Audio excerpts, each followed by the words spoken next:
వంగివీటి Radha party మారుతూ వైసీపీపై తీవ్ర వ్యాఖ్యలు చేశారు. ఈ వ్యాఖ్యలన్నీ తీవ్ర దుమారం రేపుతాయి. అయితే దీని మీద కూడా వైసీపీ పార్టీ స్పందించడం జరిగింది. వైసీపీ పార్టీ కౌంటర్ కూడా వేయడం జరిగింది. అయితే దీనికి సంబంధించి మొత్తంగా వైసీపీ నాయకులు పేరు నానిగారు ఉన్నారు, ఆయన అడిగి తెలుస్తుంది. సార్ చెప్పండి, మొత్తంగా రాధా గారు పార్టీ మారుతూ ఈరోజు కూడా ప్రెస్ మీట్ పెట్టి కొన్ని వ్యాఖ్యలు చేశారు. వైసీపీ పార్టీ నాకు అన్యాయం చేసిందని. మొత్తంగా ఈ ఎపిసోడ్ నేను ఎలా చూస్తారు? వంగవీటి రాధా గారు వైఎస్ఆర్ కాంగ్రెస్ పార్టీ నుంచి వేయటం అనేది చాలా బాధాకరమైన విషయం. ఎందుకంటే ఒక ఆత్మీయుడు ఆవేశంతో నిర్ణయం తీసుకోవడం అనేది మా అందరికి కూడా చాలా బాధ కలిగించే విషయం. రాజకీయ అవసరాల్లో అంటే ఒక పెద్ద దుర్మార్గమైన ప్రభుత్వాన్ని కోకటి వేళ్లతో తోయటానికి రాజకీయంగా సామాజిక గ్రూపులు లేకపోతే రకరకాల ఆలోచనలు చేయాల్సిన పరిస్థితి వస్తుంది, నిర్ణయాలు తీసుకోవాల్సిన పరిస్థితి వస్తుంది. ఆ నిర్ణయాలప్పుడు జరిగేటువంటి భాగంలో మనం కూడా పార్టీకి లేకపోతే పార్టీ నిర్ణయాలకి సహకరించడం అనేది జరుగుతూ ఉంటుంది ప్రతి చోట. దాన్ని మనం చర్చల ద్వారా మాట్లాడుకునే సంప్రదింపుల ద్వారా మాత్రమే మనం దేన్నైనా సరే మనం అధిగమించడానికి మనం అవకాశం ఉంటుంది. కాబట్టి దాంట్లో పార్టీది కానీ నాయకుడిది కానీ పెద్ద పొరపాటు నిర్ణయం అని నేను అనుకోవట్లేదు. మొత్తంగా ఆంక్షలు, ఎవరి ఆంక్షలతోనే నేను పని చేయలేను, ఒక ఆశయంతో నేను నా తండ్రి ఆశయం కోసమే నేను పని చేయగలను. అయితే ఖచ్చితంగా వైసీపీ పార్టీలో ఆంక్షలు ఉంటాయా? జగన్ గారు కూడా రంగా గారి అబ్బాయిని రాధాబాబుని చేర్చుకుంటాం కానీ వైఎస్ఆర్ కాంగ్రెస్ పార్టీలో చేర్చుకుంటాం కానీ తర్వాత ఆయన రాష్ట్ర యువజన అధ్యక్షుని, తన పెద్ద పార్టీ అధ్యక్షుడైతే యువజన విభాగానికి అధ్యక్షుడిని చేయటంలో కానీ తర్వాత సిటీ అధ్యక్షుడు చేయటంలో కానీ టన్నిట్లో కూడా రంగా గారి స్ఫూర్తితో రాధాబాబు పనిచేస్తాడని ఆయన బాధ్యతలు అప్పచెప్పడం జరిగింది. కాబట్టి దాంట్లో రాధాబాబు అంటే వ్యతిరేకమైన అభిప్రాయమో లేకపోతే చులకన అభిప్రాయం ఇంకోటి కూడా ఎక్కడా లేదు ఆయనకి. కాకపోతే పార్టీలో ఆంక్షలని ఎట్టి పరిస్థితులు ఉండవు, పార్టీ లైన్ ఉంటుంది. పార్టీ ఒక ఈ రకమైనటువంటి ఇప్పుడు మనం ఎవరైనా సరే పార్టీ మనం ఏ నిర్ణయం చేసినా పార్టీ నిర్ణయానికి అనుకూలంగా మాట్లాడాలి, అనుకూలంగా నిర్ణయాలు చేయాలి, అనుకూలంగా మనం స్పందిస్తూ ఉండాలి. అలాగే రంగా గారి విగ్రహాన్ని ఆపే శక్తి లేకపోతే రంగా గారి విగ్రహాన్ని అందులో ప్రత్యేకించి అసలు ఏదైతే జగన్మోహన్ రెడ్డి ఈరోజు కాంగ్రెస్ పార్టీని సోనియా గాంధీ అంత ఒక పెద్ద శక్తిని ఆయన ధిక్కరించి బయటకు వస్తామని కారణం ఏంటండి? రాజశేఖర రెడ్డి గారు చనిపోయినప్పుడు ఎవరైతే మరణించారో ఆ ఆవేదనలో వారందరినీ నేను పర్సనల్గా కలవాలి అని చెప్పినప్పుడు ఆవిడ వద్దన్నందుకు వెళ్ళటానికి వీల్లేదన్నందుకు ఆయన ధిక్కరించి బయటకు వచ్చాడు. అంటే ఆ సెంటిమెంట్ తెలుసు అతనికి. అట్లాంటిది రంగా గారు ఒక పెద్ద స్ఫూర్తి రాష్ట్రంలో, ఆ స్ఫూర్తినిచ్చిన నాయకుడికి విగ్రహాన్ని ఓపెన్ చేయడానికి రాధాబాబు వెళ్తానంటే వద్దనే అంత ఎట్లా ఉంటుంది? అది తనకు ఒక న్యాయం, రాధాబాబుకు ఒక న్యాయం ఎట్లా ఉంటుంది? అది జరగదు. అది తను అట్లా అనలేదు. మీ ఇష్టం ఏ ఊరు వెళ్ళినా కూడా ఆ ఊరిలో పార్టీ ఆఫీస్కి వెళ్ళి పార్టీ క్యాడర్ని కూడా కలెక్ట్ అందరూ హ్యాపీ ఫీల్ అవుతారు. పార్టీ వాళ్ళు ఈ రకంగా చెప్తున్నారు, కాస్త అట్లా చేయమని చెప్పడం జరిగింది. అయితే అంతకుమించి మరొక మాట కానీ రంగా గారి బొమ్మ ఓపెన్ చేయొద్దని కానీ ఆయన పొరపాటును కూడా అనలేదు. వైసీపీ పార్టీ సీట్లకి కోట్లు తీసుకుంటుంది, రాధా దగ్గర కూడా డబ్బులు లేవు, అవి అందుకనే పార్టీ బయటకు పంపించిందని కూడా కొన్ని వ్యాఖ్యలు వినబడుతున్నాయి. ఇప్పుడు రాజకీయాల్లో గిట్టని వాళ్ళు రకరకాలుగా మాట్లాడతారు.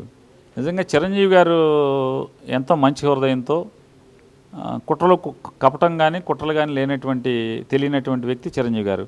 ఆ రోజు పార్టీ పెడితే ఎల్లో మీడియా ఏ రకంగా దుష్ప్రచారం చేసింది? సీట్లు అమ్ముకున్నాడు చిరంజీవి గారు, సీట్లు అమ్ముకున్నాడా? అట్లాగే ఇవాళ ఏంటంటే ఎల్లో మీడియాకి ఒక పెద్ద పని అది.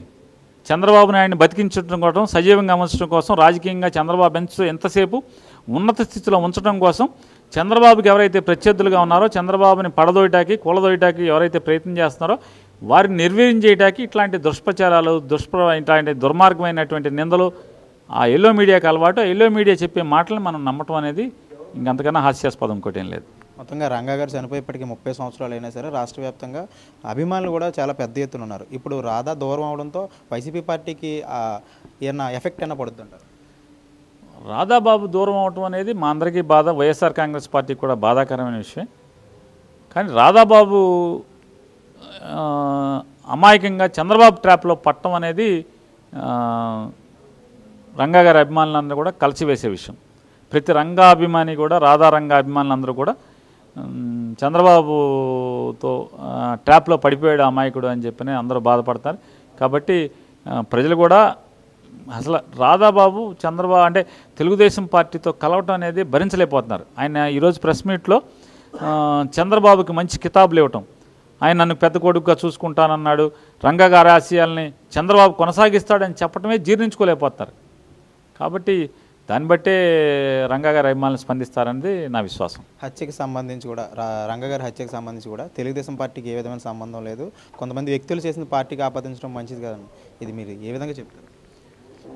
వంగవీటి రంగా గారిని ఆయన మరణించిన 30 సంవత్సరాల తర్వాత కూడా ఈ రోజుకి కూడా రాష్ట్రంలో ఉన్నటువంటి ఎంతో లక్షలాది ప్రజానీకం స్ఫూర్తి పొందుతున్నారంటే ఆ మహనీయుణ్ణి అంత ఒక పెద్ద శక్తిని అంటే ప్రజాశక్తిని చంపటం అనేది అసలు వ్యక్తుల వల్ల అయ్యే పనే. రంగా గారిని వ్యక్తులు చంపారంటే ఖచ్చితంగా అది మనం రంగా గారిని అవమానం చేయటం, రంగా గారిని ఒక మరుగుజ్జుగా చూడటం. రాజకీయంగా ఒక అభేద్యమైనటువంటి వాడు, ప్రజా జీవితంలో ఒక శిఖరం ఆయన. అటువంటి వాడిని వ్యక్తులు చంపారంటే అది హాస్యాస్పదం. రంగా గారిని చంపటం అనేది జరిగితే అది పెద్ద వ్యవస్థల ద్వారా, అంటే ఒక ప్రభుత్వం వల్ల మాత్రమే అది అయింది తప్పితే ఆ రోజు ఉన్నటువంటి ప్రభుత్వం ఎవరిది? తెలుగుదేశం ప్రభుత్వం. అంటే ఒక పెద్ద వ్యవస్థ, ఒక పెద్ద ప్రభుత్వమే ఆయన్ని చంపగలిగింది తప్పితే వ్యక్తులు మాత్రం రంగా గారిని కాలి గోరు కూడా ముట్టుకోలేని పరిస్థితి. అంటే ఫైనల్గా ఇప్పుడే జరిగిందే కాకుండా గత 4 నెలల్లో కూడా పార్టీ కార్యక్రమాలు కూడా రాధా దూరంగా ఉండడం జరిగింది. ఏదైతే ఈ సీటు ఉందో, సీటుకి ఎమ్మెల్యే సీటుకి సంబంధించి కూడా వైసీపీ పార్టీ తమకి అన్యాయం చేసిందని 4 నెలలుగా కూడా రాధా కామ్గా ఉన్నారు. కానీ ఈ 4 నెలల్లో కూడా వైసీపీ కేడర్ కానీ అధినేత కానీ ఎందుకు స్పందించలేదు? లేదు, స్పందించిపోవటం అనేది అందరూ పొరపాటు పడుతున్నారు. ఎవరైతే దాని మీద సమగ్రంగా లేకపోతే విషయాలు తెలియని వారు మాట్లాడే మాట. కానీ దాదాపుగా వైజాగ్ మీటింగ్ దగ్గర నుంచి ప్రతి సందర్భంలోనూ దాదాపుగా చాలాసార్లుగా చాలామంది వ్యక్తులు, 10ల సంఖ్యలో వైఎస్ఆర్ కాంగ్రెస్ పార్టీలోని నాయకులు రాధాబాబుతో సంప్రదిస్తూ జగన్ గారికి చెప్పడం, జగన్ గారు చెప్పని రాధాబాబుకి చెప్పడం, ఇవన్నీ కూడా జరుగుతూనే ఉన్నాయి. కాబట్టి ఎక్కడా కూడా సంప్రదింపులు లేకుండా వదిలేయటమో లేకపోతే అట్లాంటిది ఏమి విస్మరించడం కానీ జరగలేదు. సంప్రదింపులు పెద్ద స్థాయి దగ్గర నుంచి విజయసాయి రెడ్డి గారు, బొత్స సత్యనారాయణ గారు, పెద్దిరెడ్డి రామచంద్రారెడ్డి గారు, కొడాల నాని గారు, ఇట్లాంటి పెద్ద వ్యక్తుల దగ్గర నుంచి కూడా మాజీ శాసనసభ్యులు కానీ ఎమ్మెల్యేలు కానీ చాలామంది సంప్రదిస్తూనే వస్తున్నారు. ఎక్కడ కూడా రాధా గారిని విస్మరించలేదు. అయితే మొత్తంగా రాధా చంద్రబాబు మాయ మాటలకి పడ్డారు, చంద్రబాబు ట్రాప్లో రాధా పడిపోయారు. ఎప్పటికైనా సరే రాధా చంద్రబాబు మాయ మాటలకి నుంచి బయటకు వస్తే మంచిది అని పేరు నాని చెప్తున్నారు. కెమెరా పర్సన్ కిషోర్తో రాజేంద్ర, 99 టీవీ, విజయవాడ నుంచి.